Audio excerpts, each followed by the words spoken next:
नमस्कार। आइए आज हम इस वीडियो के माध्यम से एड ग्रेड अभ्यास पुस्तिका विषय सामाजिक विज्ञान कक्षा 7।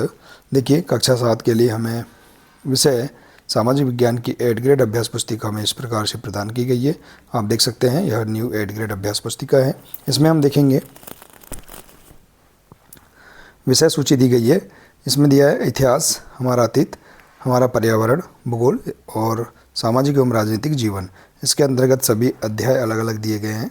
इन सभी अध्याय का संपूर्ण हल हम इस चैनल के माध्यम से आसानी से समझेंगे। तो आइए देखते हैं इस वीडियो के माध्यम से हमारा पर्यावरण, भूगोल। इसके अंतर्गत देखेंगे अध्याय 6 मानव पर्यावरण अन्योन्य क्रिया उष्णकटिबंधीय एवं उपोष्ण प्रदेश। इस अध्याय के सभी प्रश्नों के आंसर हम आसानी से पाठ्यपुस्तक से कैसे पूर्ण करेंगे, इस वीडियो के माध्यम से जानेंगे। देखिए, यदि आप इसी प्रकार से इसके आगे के अन्य सभी अध्याय का संपूर्ण हल समझना चाहते हैं तो आप हमारे इस चैनल से जुड़े रहिए। इस चैनल को सब्सक्राइब अवश्य कर लें, साथ ही बेल आइकन को प्रेस जरूर कर लें ताकि आने वाले नए वीडियो सबसे पहले आप तक पहुँचते रहेंगे। तो आइए देखते हैं अध्याय 6 मानव पर्यावरण अन्योन्य क्रिया उष्णकटिबंधीय एवं उपोष्ण प्रदेश। इसके अंतर्गत पहला प्रश्न है, जिस स्थान पर कोई दो नदियाँ किसी अन्य जल राशि में मिलती हैं उसे कहते हैं। इसका राइट आंसर है मोहाना।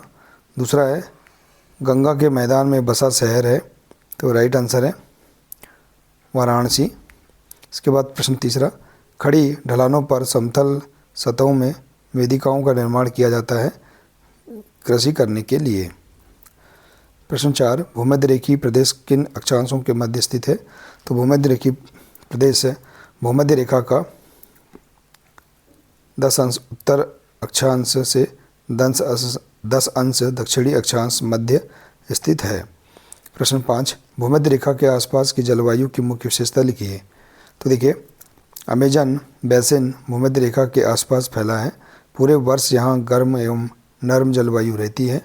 यहाँ का मौसम दिन एवं रात दोनों ही समय लगभग समान रूप से गर्म एवं आर्द्र होता है तथा शरीर में चिपचिपाहट महसूस होती है।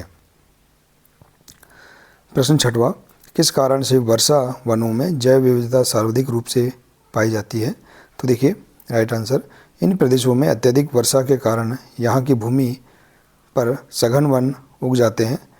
वन इतने सघन होते हैं कि पत्तियां तथा शाखाओं से छत सी बन जाती है, जिसके कारण सूर्य का प्रकाश धरातल तक नहीं पहुंच पाता है।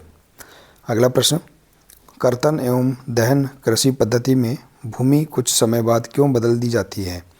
तो देखिए, कर्तन एवं दहन की पद्धति में किसान पहले वृक्षों एवं झाड़ियों को काटकर भूमि साफ करते हैं, फिर उनको जलाया जाता है जिससे पोषक तत्व मिट्टी में मिल जाते हैं।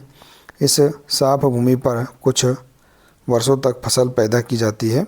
जमीन के इस टुकड़े को बार बार प्रयोग से मिट्टी में पोषक तत्वों का अभाव हो जाता है। अगला प्रश्न, परिवहन विकास से अमेजन बेसिन के निवासियों के जीवन पर क्या प्रभाव पड़ा है। तो देखिए, अमेजन बेसिन के लोगों का जीवन धीरे धीरे बदल रहा है। पुराने समय में वन के अंदर पहुंचने के लिए नदी मार्ग ही एक मात्र उपाय था। 1970 में ट्रांस अमेजन महामार्ग बनने से वर्षा वन के सभी भागों तक पहुंचना संभव हो गया। अनेक स्थानों पर पहुंचने के लिए हवाई जहाज़ तथा हेलीकॉप्टर का उपयोग भी किया जाता है। अगला प्रश्न, गंगा नदी की कोई 5 सहायक नदियों के नाम लिखिए। तो गंगा नदी के नाम हैं जैसे कि घाघरा, सोन, चंबल, गणक और कोसी।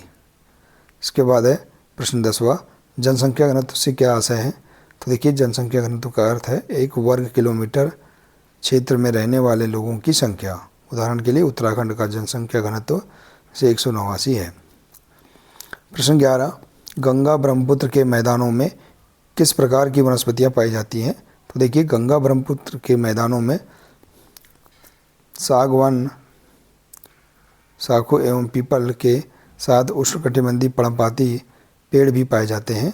ब्रह्मपुत्र के मैदानी क्षेत्रों में घने बांस के झुरमुट पाए जाते हैं। डेल्टा क्षेत्र में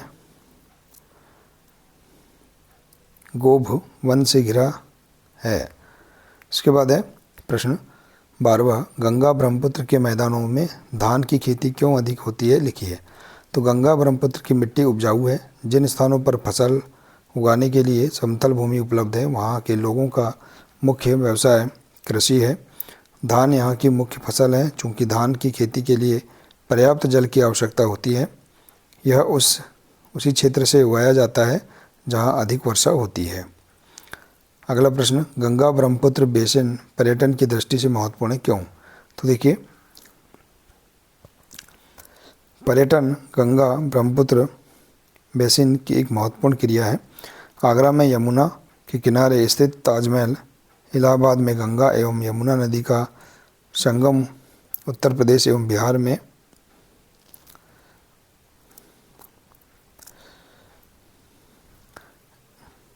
इसके बाद है स्तूप, लखनऊ का इस्मामबाड़ा, असम का कांजीरंगा एवं मानस वन्य प्राणी अभ्यारण्य तथा अरुणाचल प्रदेश की विशिष्ट जनजातियां संस्कृति जैसे कई दर्शनीय स्थल हैं।